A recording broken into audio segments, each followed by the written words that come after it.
কত করে কেজি? 80 টাকা। দেখি মাপেন তো। কতটুকু? 1.5 কেজি মাপেন। মিটার ঠিক আছে তো নাকি? হ্যাঁ, টাকা রাখেন। হ্যাঁ দর্শক একটু মিটারটা দেখান, আপনি সরেন ওইদিকে। দিছে ভাই, সত্তম কা।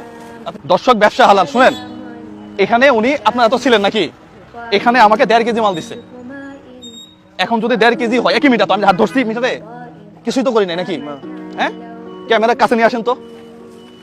এটা যদি 1.5 কেজি হয়, আর আপনি তো মাল বেচবেন না, আপনি কি শুরু করছেন এটা? আরে বাবা আপনার মিটার না এটা? আমার মিটার আপনি দিতেছেন কেন? আপনি মাল বেচতেছেন না, হাজার হাজার মানুষের কাছে মাল বেচতেছেন। আপনি ছাড়েন না। না, আপনি তো আপনার আমি মাল বুঝাই দিতেছি, আপনি কি দেখাতে চাইতেছেন আমার? আপনি ছাড়েন, কি দেখান? আপনি ওইদিকে আমি ওদিকে যাবো, এটা আমার দোকান না। আচ্ছা আপনার দোকান, মিটার তো না তাই না ভাই? আমি এটা দরবার মাপ দিয়ে নিব, সমস্যা কোথায়? এখন আপনি তো এটা টাকা দিয়ে দিয়েছেন, আমি মাপ দিতে হয় নাই। না আপনার হয় নাই। আপনার মাপ দিয়েছেন, ঠিক আছে, উনি আবার মাপবে। এটা সমস্যা আছে? ডাউট লাগলে উনি আবার মাপবে, দেখবে। তো 1 কেজি 500 দেখাইছে না? হ্যাঁ, কতটুকু আছে? 760 গ্রাম আছে। কি আমরা তো আপনার সামনে তো মাপলাম, আমার কাহিনী আমি কিছু করছি এনে। আমি মাপতেছি আপনার তাই।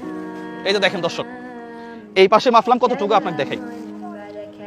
770। 770 ভাই, ঠিক আছে? হ্যাঁ, ঠিক আছে। একই জিনিস উনি আমাকে মাপে দিছে, জাস্ট এখানে রাখে।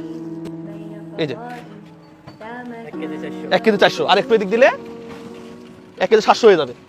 আরে আজব ব্যাপার, মানে আজব এক দেশে আছে।